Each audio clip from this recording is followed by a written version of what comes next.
जी बच्चों, आज हमारा टॉपिक होगा reversible and irreversible reaction. In topics को जानने से पहले दो बेसिक डेफिनेशन है जिनका जानना इंतहाई जरूरी है। कौन सी डेफिनेशन है?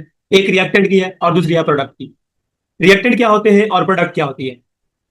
रिएक्टेंट वो होते हैं, आप चाय पीते हैं तो चाय एक प्रोडक्ट है किस चीज की? उसमें चीनी है, उसमें पत्ती है, उसमें दूध है। ये सारी चीजें मिलके चाय बना रही हैं जो चाय हम पीते हैं। बिरयानी के एग्जांपल लेते हैं तो बिरयानी में हमने देखा चावल है, घी है, और आपने जो भी सारी चीजें उसके अंदर डाली वो सारे के सारे रिएक्टेंट हैं, और बदले में जो चीज बनी उसको हम प्रोडक्ट बोलते हैं। तो हम बुक के मुताबिक देखते हैं कि बुक क्या कहती है कि रिएक्टेंट क्या है और प्रोडक्ट क्या है। रिएक्टेंट वो होंगे ऐसे सब्सटेंस जो रिएक्ट करते हैं कुछ नया बनाने के लिए। जो चीज नई बनती है ना, उसको हम जो चीज उन रिएक्टेंट के बदले में बनती है उसको बोलते हैं हम product.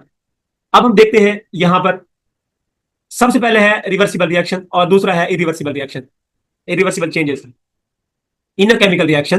The reactants react to give products. वो कहते हैं कि रिएक्टेंट्स रिएक्ट करते हैं क्या देने के लिए? प्रोडक्ट्स देने के लिए। ये मतलब मैंने पहले आपको बताया है कि रिएक्टेंट वो होते हैं जो रिएक्ट करते हैं, जब रिएक्ट करेंगे तो बदले में जो चीज बनेगी उसको हम प्रोडक्ट बोलेंगे।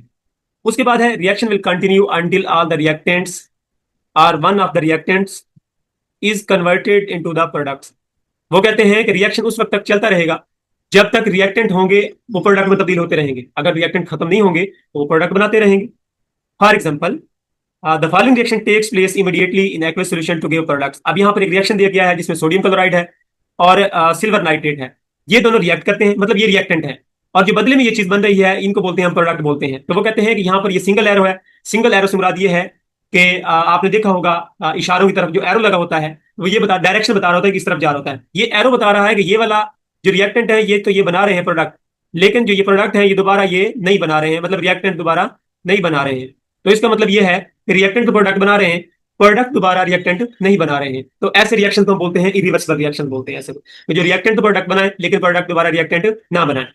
उसके बाद ये है कि the reaction goes to completion. वो कहते हैं रिएक्शन कंप्लीट होता है if stoichiometric amount of reactants are used then no reactant species are present at the end of the reaction. Such reaction is called irreversible reaction. तो यहां पर उन्होंने proper definition दे दी है कि इरिवर्सिबल रिएक्शन कौन सा होगा। मैं दोबारा बोल रहा हूं इस स्टेटमेंट के मुताबिक। इरिवर्सिबल रिएक्शन वो होंगे जिसमें रिएक्टेंट तो प्रोडक्ट बनाएंगे लेकिन प्रोडक्ट रिएक्टेंट नहीं बनाएंगे। मींस के सारे जो रिएक्टेंट होंगे वो प्रोडक्ट बना लेंगे और कोई स्पीशीज नहीं बचेगी रिएक्टेंट की जो प्रोडक्ट बनाएगी। तो प्रोडक्ट बनेगी लेकिन प्रोडक्ट दोबारा रिएक्टेंट नहीं बनाएगी, तो ऐसे रिएक्शन को हम बोलते हैं इरिवर्सिबल रिएक्शन बोलते हैं। उसके बाद हम देखते हैं, जी उसके बाद देखेंगे हम रिवर्सिबल रिएक्शन कौन सा होता है। तो वो कहते हैं in the majority of chemical reactions however the reaction does not go to completion. अब वो कहते हैं कि अब पहले हमने कहा क्या कहा था, जब सारे के सारे रिएक्टेंट प्रोडक्ट में तब्दील हो जाएंगे तो रिएक्शन कंप्लीट हो जाएगा, मतलब प्रोडक्ट बन जाएगी, लेकिन प्रोडक्ट दोबारा रिएक्टेंट नहीं बनाएगी। अब यहां पर वो कह रहे हैं कि reaction does not go to completion. Reaction complete कब नहीं होगा, मतलब कैसे नहीं होगा? रिएक्टेंट प्रोडक्ट में तब्दील होगी, प्रोडक्ट रिएक्टेंट में तब्दील होगी। अगर ऐसे काम चलता रहेगा तो मुकम्मल नहीं होगा। तो इसका मतलब यह है कि जो रिएक्शन होगा वो कंप्लीट नहीं होगा अगर रिएक्टेंट प्रोडक्ट में तब्दील होती रहेंगी और प्रोडक्ट रिएक्टेंट में तब्दील होती रहेंगी। तो ऐसे रिएक्शन को हम कहते हैं रिवर्सिबल रिएक्शन, जिसमें रिएक्टेंट प्रोडक्ट में और प्रोडक्ट रिएक्टेंट में। पता कैसे चलता है? देखें, नाइट्रोजन और हाइड्रोजन मिलके बना रहे हैं अमोनिया। नाइट्रोजन और हाइड्रोजन मिलकर क्या बना रहे हैं? अमोनिया बना रहे हैं।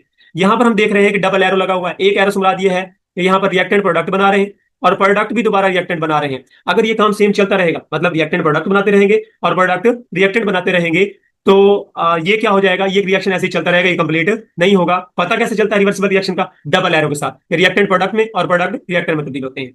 जी उसके बाद हमारे पास है, मैंने एग्जांपल दे दिया आपकी कि एक मोल लेंगे हम नाइट्रोजन गैस का, वो रिएक्ट करेगी 3 मोल हाइड्रोजन से, और उसके बाद क्या बना देगा?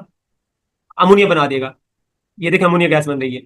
अब वो कहते हैं कि जब ये बनी तो उसको हमने बोला कि यहाँ पर ये फॉरवर्ड रिएक्शन है, मतलब रिएक्टेंट प्रोडक्ट बना रहे हैं। और जब दोबारा इसने ये अमोनिया डिकम्पोज होकर दोबारा इसने बनाया नाइट्रोजन और हाइड्रोजन, तो उस वक्त हमने बोला कि ये रिवर्स रिएक्शन है, बैकवर्ड रिएक्शन है। तो जिसमें फॉरवर्ड और बैकवर्ड दोनों रिएक्शन होंगे उसको हम रिवर्सिबल रिएक्शन बोलते हैं। और फिर मैंने ये भी कहा कि रिएक्शन कंप्लीट नहीं होता है क्योंकि रिएक्टेंट प्रोडक्ट में तब्दील होते रहते हैं और प्रोडक्ट रिएक्टेंट में तब्दील होते रहते हैं। उसके बाद है रिवर्सिबल रिएक्शन। अब यहां पर देखें, मैं आपको पहले यही वही समझा दूं। ये हमारे पास है कैल्शियम कार्बोनेट। क्या चीज है? Calcium carbonate. C A calcium और CO3 कार्बोनेट बोलते हैं। वो कहते हैं इसकी दो पॉसिबिलिटीज हैं, आपकी बुक के मुताबिक ही है, मैं रीडिंग बाद में करवा देता हूं, पहले आपको समझा देता हूं। डबल एरो है, रिवर्सिबल रिएक्शन है, मतलब रिएक्टेंट प्रोडक्ट में और प्रोडक्ट रिएक्टेंट में तब्दील होगी। अब हमारे पास है कैल्शियम कार्बोनेट। अब ये देखें, इसको हमने करना हीट। हीट करेंगे तो दो चीजें बनेगी, एक बनेगी हमारे पास कैल्शियम ऑक्साइड, दूसरा बनेगा हमारे पास कार्बन डाइऑक्साइड। अब यहाँ पर कार्बन डाइऑक्साइड है गैस, अगर इसको ओपन फ्लास्क के अंदर हीट करते हो तो ये कार्बन डाइऑक्साइड भाग जाएगी, तो दोबारा से कैल्शियम कार्बोनेट बन पाएगा? नहीं बनेगा। तो होगा क्या, अगर इसको हम क्लोज फ्लास्क के अंदर हीट करते हैं, कार्बन डाइऑक्साइड वहां से उड़ना की कोशिश करेगी, लेकिन आगे से ढक्कन बंद होगा, तो वो दोबारा उसके साथ रिएक्ट करके दोबारा से हमारे पास कैल्शियम कार्बोनेट बना देगी। तो इसका मतलब ये हुआ कि दो पॉसिबिलिटीज हैं। आपसे पूछेंगे जब क्लोज फ्लास्क के अंदर हीट करते हैं तो क्या होता है, जब ओपन फ्लास्क के अंदर हीट करते हैं तो क्या होता है। ओपन फ्लास्क के अंदर ये होता है, कार्बन डाइऑक्साइड गैस बन के निकल जाती है, और उसके बाद दोबारा से हमारे पास कैल्शियम कार्बोनेट नहीं बनता है। रिवर्सिबल में ये होता है कि वो क्लोज फ्लास्क के अंदर होता है, जिसकी वजह से कार्बन डाइऑक्साइड वहां से अलग होती है, लेकिन दोबारा रिएक्ट करके वो कैल्शियम कार्बोनेट बना देती है। तो आप देखिएगा ओपन कंटेनर, और एक हमारे पास नीचे होगा क्लोज कंटेनर, तो दोनों में आप देख सकते हैं, दोनों के अंदर। अगला हमारे पास है कॉपर सल्फेट वाला। इस कॉपर सल्फेट पेंटाहाइड्रेट, इसमें क्या होता है, वो कहते हैं ये एक इंपॉर्टेंट साल्ट है जो जिसका कलर ब्लू है। इंपॉर्टेंट साल्ट है जिसका कलर ब्लू है। जब इसको हीट करते हैं स्ट्रांगली तो इसका कलर व्हाइट हो जाता है। समझ आई है?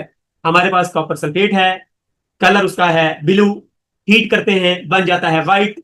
अब क्या होता है, इसके अंदर चेंजेस आती हैं। अब यहां पर देखिएगा हमारे पास पानी के कितने वो है, पेंटाहाइड्रोक्सी, मतलब 5 मालिक्यूल है वाटर के, इस वजह से पेंटाहाइड्रोक्सी बोल रहे हैं। तो हमारे पास कॉपर सल्फेट है, इसको हीट कर रहे हैं, हीट करने के बाद हमारे पास ये देखें कॉपर सल्फेट, ये सॉलिड बन चुका होता है। और यहां देखें पानी अलग हो जाता है यहां पर।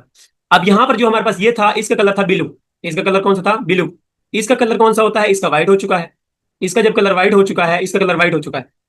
अब हमने इसको हीट किया, इसका कलर ये हो गया। क्या ऐसी पॉसिबिलिटी है कि इस वक्त दोबारा वही कलर आ जाए? जी, ऐसा हो सकता है। अब देखेंगे हम वो क्या। अब यहां पर हमने देखा कि यहां पर ये पानी अलग हो गया था, मतलब अगर दोबारा से वो मॉइस्चर इसको मिलेगी तो ये दोबारा से वो बनाना शुरू कर देगा। देखिएगा जी, when white anhydrous copper sulfate absorb moisture from the atmosphere it will turn blue again। वो कहते हैं दोबारा से जब एटमॉस्फेयर से पानी गेन करेगा, मॉइस्चर गेन करेगा, तो उस वक्त दोबारा ये अपने ओरिजिनल ब्लू कलर में आ जाएगा।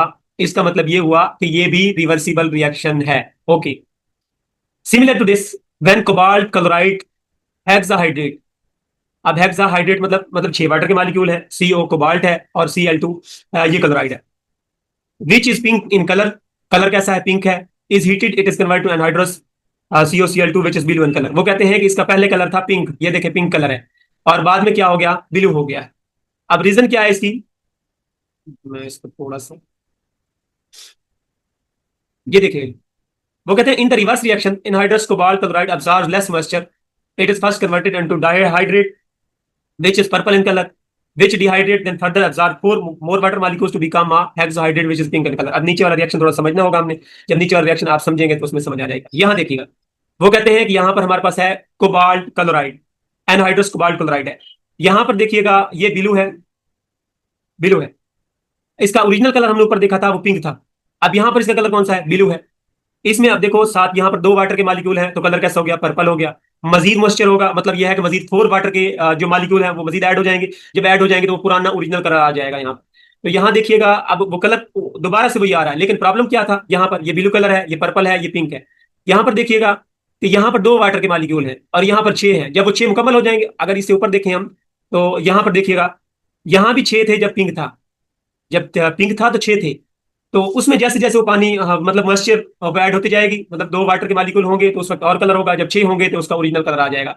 तो हमने यहाँ से ये सीखा कि रिवर्सिबल रिएक्शन वो होते हैं जिसमें रिएक्टेंट भी प्रोडक्ट में तब्दील होते हैं और प्रोडक्ट भी रिएक्टेंट में तब्दील होते हैं। आज के लिए इतना ही काफी। नेक्स्ट वीडियो में हम नेक्स्ट टॉपिक डिस्कस करेंगे। अगर कोई प्रॉब्लम हो इस टॉपिक में तो आप कमेंट में जरूर बता दीजिएगा, मैं आपको गाइड कर दूंगा।